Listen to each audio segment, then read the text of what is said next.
presence be visible. Speak to us by your word. Let Jesus take preeminence in our midst. Oh Lord, may we be blessed because we came.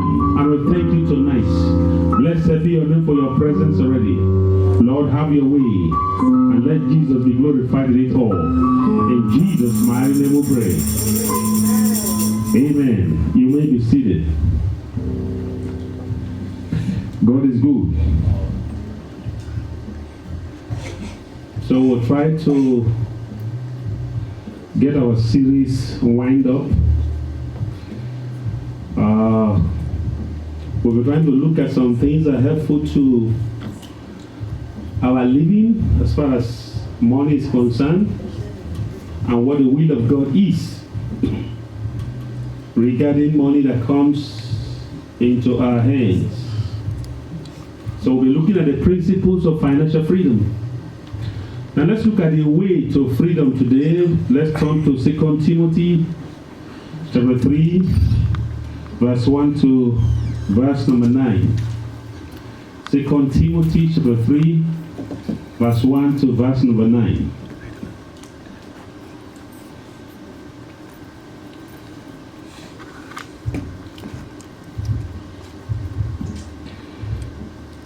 Second Timothy chapter 3, verse 1.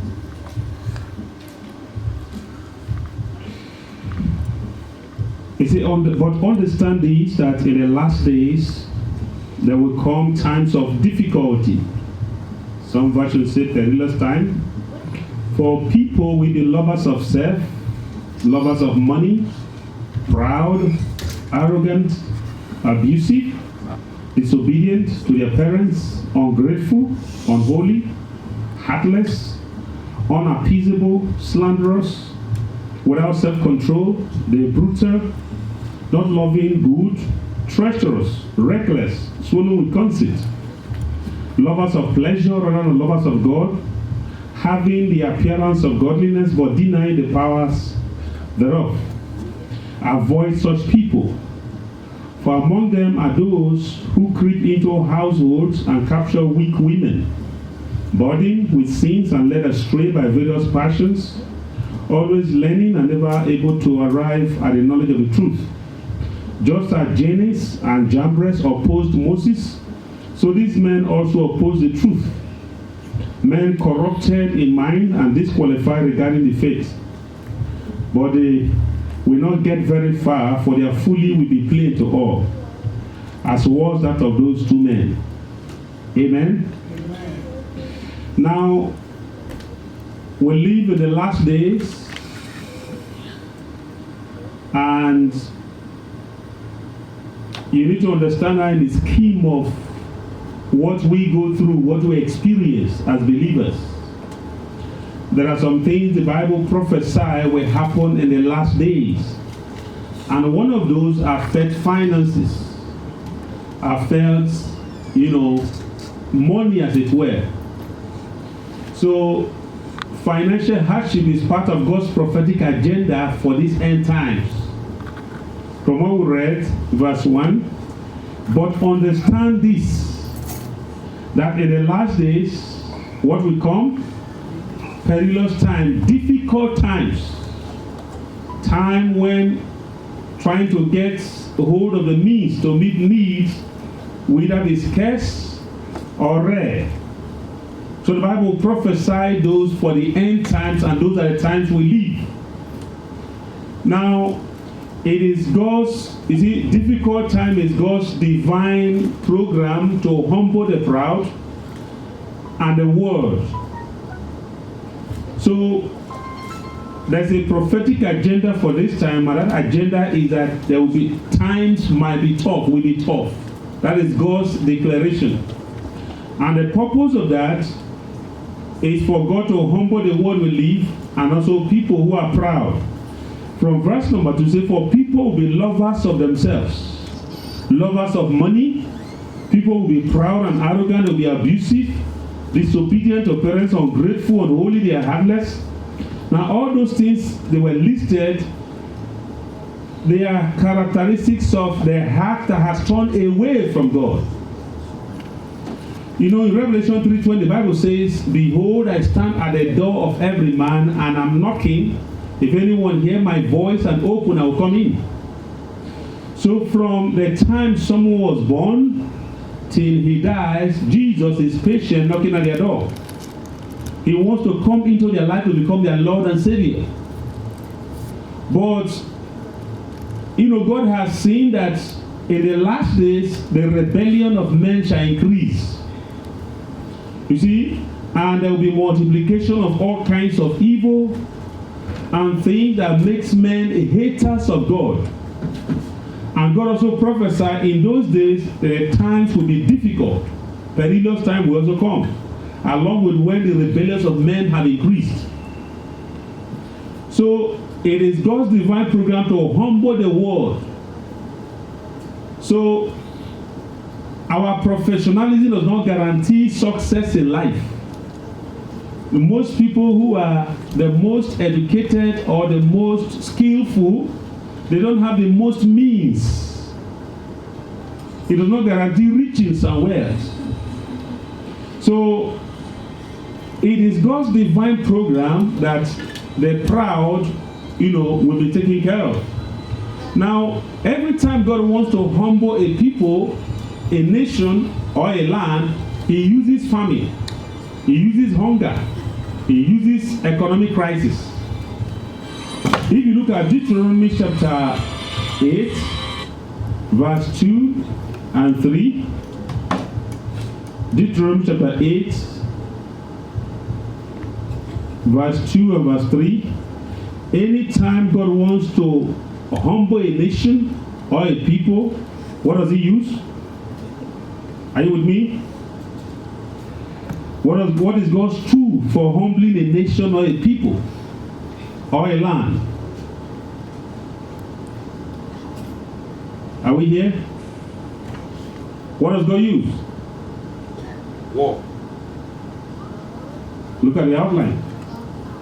Anytime God wants to humble a people, famine, a nation, or a land, hunger. what does he use? Famine and hunger. Famine, hunger, and economic crisis. So when you have economic crisis, it is God's whip or whoop for the nation to say you are going out of order. In Deuteronomy chapter 8, he says, "And you shall remember the whole way that the Lord your God has led you these 40 years in the wilderness, that he might humble you, testing you to know what is in your heart, whether you would keep his commandments or not. And he humbled you and let you hunger and fed you with manna, which you did not know, nor did your fathers know, that he might make you know that man does not live by bread alone, but by every word that comes out of the mouth of God." Do you see that? So God led these men in the wilderness and allowed difficulty to test what was in their heart. Now, can we learn the lesson from there? Can we learn the lesson from there? God allowed these men to go through 40 years in the wilderness to test what? What was in their heart. So whenever they went 3 days without water, what came out of their heart? We need to go back to Egypt. Rebellion. God allowed difficult times to test, and every man must go through this. They are called the wilderness journey for every man's life. So sometimes, look at the life of Joseph. When they sold him to Egypt, it was unfortunate for him leaving the comfort of his parents. Isn't it? Fortunately, he found a house that took him in, and he found favor there. And while he was enjoying the favor, all of a sudden he got fired by the accusation of Potiphar's wife. So when the man thought to have arrived, all of a sudden it was a downturn to prison. Then he was humbled and trained in prison for 2 years, 2 full years. God will test what is in our heart, not when we have abundance, but when the means is not there. Job's wife said to him, "Curse God and die, because the means has vanished." And Job said to her, "You were speaking like one of the foolish women." So when women measure their husband based on whether there is money or no money, God is testing what is in their heart. God will allow difficult times to come our way. The means might not be there. And it comes out, if the poison is there, it means we are not made. That's what we notice here. So, you shall remember the whole way that the Lord your God has led you these 40 years in the wilderness, that he might, number one, humble you. But even in difficulty, most people are not humble.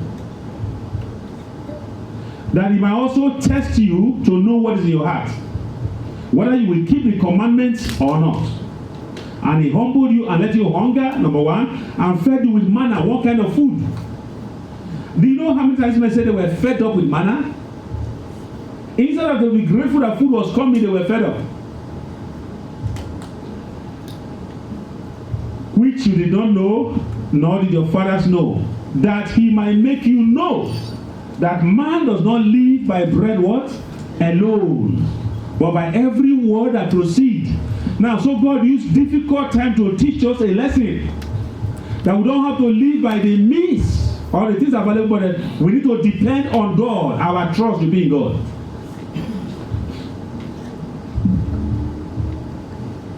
Now, you cannot pray away a prophetic agenda. You can only walk in a covenant of exemption. We have said that the Bible has prophesied that in the end time, what will come? Perilous time. Times will be difficult. It is a prophetic agenda for God to humble the proud and also humble, the world will live that has turned away from him. Prophetic agenda, you can't do anything about it. You can't pray it away, but you can walk in a covenant of exemption. So if you look at Genesis 47, you will see that there was famine in the land of Canaan.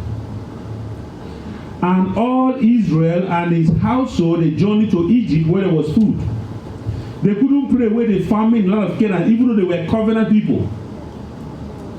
Now, but when they went to Egypt, you will see verse 4 to 6.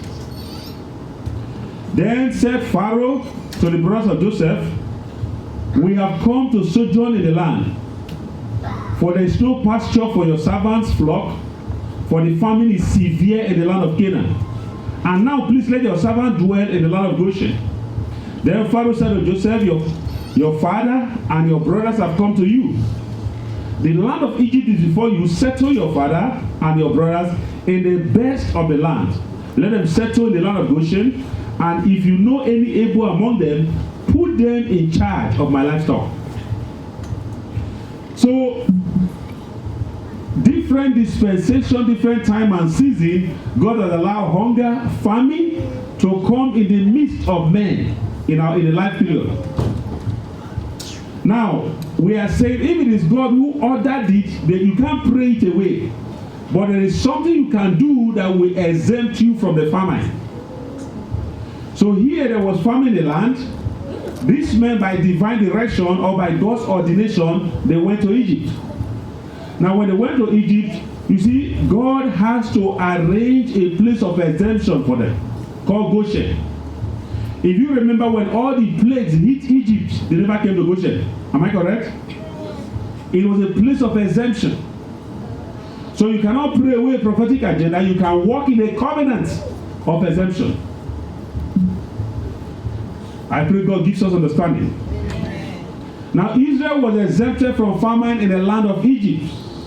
They were richly supplied.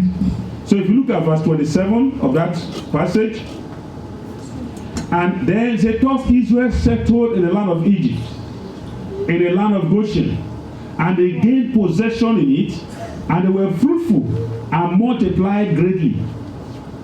You notice that?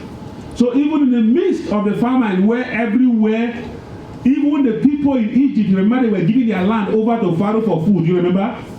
To a point they sold themselves because the famine was severe. God's agenda. But for people who walk in God's covenant, there was an exemption. Israel settled in Goshen. And there, they were fruitful, they had possession, and they multiplied greatly. Now, in the midst of the end times and the perilous time we live, may God make us fruitful. Amen. So, very important. Now, God has always had an exemption for his children during times of famine, economic crisis, and difficult life. Now, the covenant exemption from hardship, number one, it comes by walking in God's covenant of obedience. Now, a lifestyle. So if we want to be exempted from the difficulty, now what I'm saying now, you might not understand it because sometimes, can I say this? When there's a job in your hand that supply your means, you may think that is all there is to life. If you're able to pay the bills and you're comfortable, maybe put gas in your car, eat out when you want to eat out, buy the clothes in your body, you think that's all there is to life. That the purpose and the plan of God is way higher than where you are. When we read in Deuteronomy 28 the other day, God said, I will bless you and set you high above the nations, which is possible. So if you don't embrace, what it takes to be exempted from just living by the mere means, then even by the time the one in your hand is tested, you realize that you need God more than ever. So how do we become exempted in this perilous time from the difficulty? Number one, we have to walk in God's covenant and obedience. So if you look at Proverbs chapter 3, verse 1 to 6. Proverbs chapter 3, verse number 1 to 6. Say, my son, do not forget my teaching, but let your heart keep my commandments. For length of days and years of life and peace they will add to you. Can I read that again? My son, do not forget what? My teachings, lifestyle. But let your heart keep my commandments. For length of days and years of life and peace they will add to you. 3. Let no steadfast love and faithfulness forsake you. Bind them around your neck. Write them on the tablet of your heart, so you will find favor and good success. What are we looking for in life? Success and favor. But he said the way to favor and success is that do not forget the commandment. Do not let your heart wander away from it. They will add to you. In other words, you will live long. They will add to you length of days and years and also give you peace. Now, what gives us anxiety, worries, when the means is insufficient to meet the needs? We're going to be troubled. When we have challenges bigger than we can handle, we're going to be troubled. But this man said you will have peace when you walk by the commandment. Then also do not allow steadfast love and faithfulness to forsake you. Hold them tight. He now said you will find favor and good success in the sight of God and man. May God give us understanding. Covenant exemption from hardship. You will find favor before God and before men when we learn to walk in line with His covenant.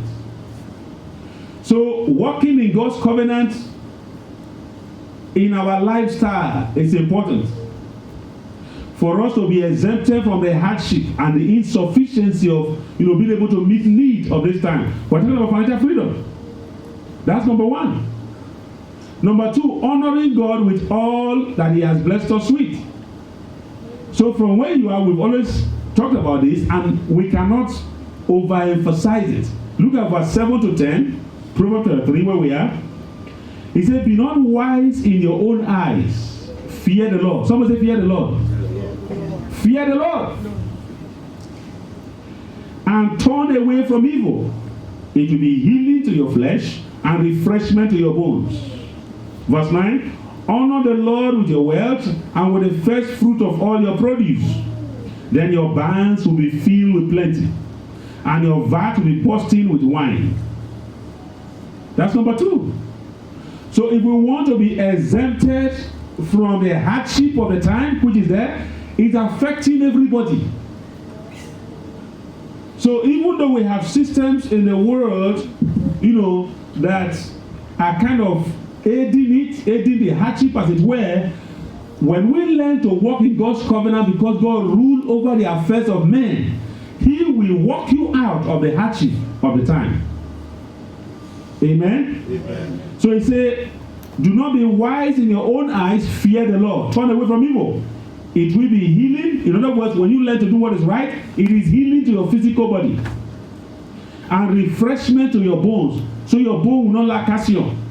Some people are having osteoporosis and arthritis because their calcium is depleting. But when you fear the Lord, God will replenish your calcium for your bones. Someone say amen. Amen. That's how it works. He now say, honor the Lord with your wealth and with the first fruit of all your produce. Then your barn will be filled with plenty. How many of us want plenty? You want plenty? Look at the rule for plenty. Honoring the Lord with what you have and the first fruit, the first of your produce. Let's move on. Now, number 2, covenant exemption, living with the principles of good stewardship. Someone say good stewardship. Good stewardship. Now that is very important. Now, you cannot pray for what God expects you to do, for it to be done by angels. There is a place for prayer, for God to take care of things that are beyond your control. There's a place for you to walk and follow certain rules and principles to succeed. So now, when you follow the principle of stewardship of money, now not just money now, relationship. Some say relationship. Do you know that if you will prosper in this land, it's going to depend on the relationship you build, not necessarily your effort and skills alone. Because there are people who have bad attitude, but they have the skills. If you are an employer of labor, you have somebody who has half skill, but is very loyal, has good attitude. And the one he has all the skill, but is very rebellious. Who will you hire? The one that have half skill, that is teachable and trainable. Am I correct? Because the other one who knows it all will run the company upside down and you start afresh. So relationship is important, how we handle them. Then the opportunity that God gives to us, how we handle them matters. So if you think I know it all, I can do it all, forget it. Because we need one another. Someone say amen? Amen. So you need me, I need you. If you think you don't need me, that's fine. But maybe by the time the need comes, or maybe you messed up the relationship, it's going to be tough for you to come back to get the help you need.